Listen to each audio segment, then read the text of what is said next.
In today's breaking story, a top MAGA senator just resigned as the No Kings protest begins.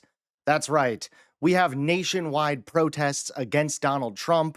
People that associate with Donald Trump are dropping like flies. Things are not going well for the Trump administration. How's it going, everybody? Hunter Avalone here with Occupy Democrats. Welcome back to another video. Now, I hope you're all doing well today, and happy No King's Day. Once again, Americans are standing up everywhere to declare that we are not going to allow another king. And the reason these protests are so enormous is because Americans are fed up. But we also know there's a ProPublica investigation that more than 170 Americans have been detained by ICE, with 20 held for more than a day without being able to contact their lawyer or a loved one. And that's what the No Kings protest is about. Donald Trump says, I'm not a king. And yeah, we get it. You're not a king. You wish you were a king, and you're running this administration as if you should have those kinds of rights. The lack of respect for the Constitution and the laws of this country are astounding. And Trump even told Kristen Welker when he was on Meet the Press a few months ago that he didn't know if he had to uphold the Constitution. And in preparation for today's show, I just wanted to go over a few of the things that people who are going to be out there on the streets peacefully protesting are upset about. Starting with the basics, signing an executive order to do away with birthright citizenship, which is literally in the Constitution, sending troops into blue cities. Oh, you mean anchor babies? Unilaterally implementing tariffs, which Congress gets to do. I already talked about the 170 Americans who've been locked up. Cracking down on the First Amendment, detaining students for op-eds you don't like, targeting law firms, universities, reallocating funds appropriated by Congress to fund your big ICE force, firing inspectors generals that are looking into your friends like Elon Musk, making billions off of crypto scams, and your kids are running all over the world making deals.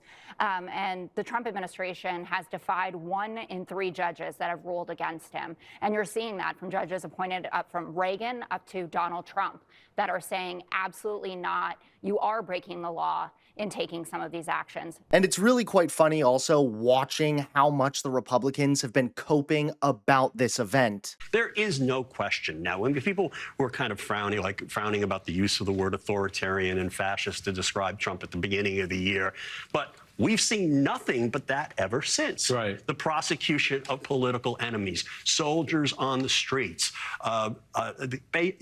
everything that you read about in, the attempt to divide, demonize the enemy, calling them, terrorists, calling people who are just marching in the streets terrorist supporters, and Antifa and Hamas and all that stuff. And you see, it is really, really insane. And what they're trying to do with all these lies, I mean, these people, I mean, that's one of the problems that leads to authoritarianism, is that you have a bunch of people who are lying liars who lie, and they continue to lie. But now things have just spiraled even more. That's right, a top MAGA senator just resigned as the No Kings protest begins. Take a look at today's top story. Trump world is in full-blown crisis mode. A top Trump ally has been forced to resign in disgrace, just as a new wave of nationwide protests is erupting under the rallying cry No Kings.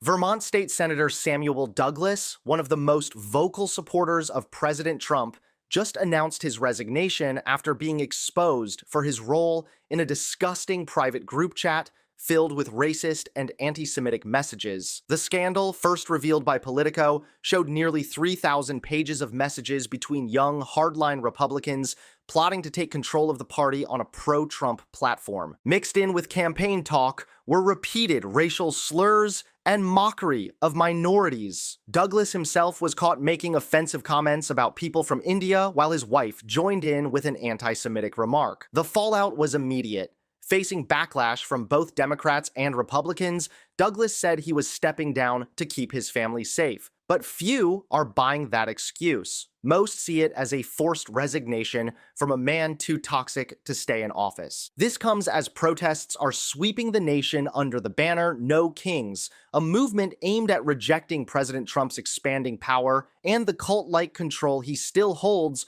over the GOP. From Washington to small towns across America, demonstrators are flooding the streets demanding accountability and warning against what they see as creeping authoritarianism. So today, Trump's movement is taking hit after hit. his allies are crumbling, his supporters are being forced out, and his opponents are mobilizing like never before. The No Kings protests are growing, and even some inside the Republican Party are quietly admitting what's become impossible to ignore. The Trump machine is starting to collapse under its own weight.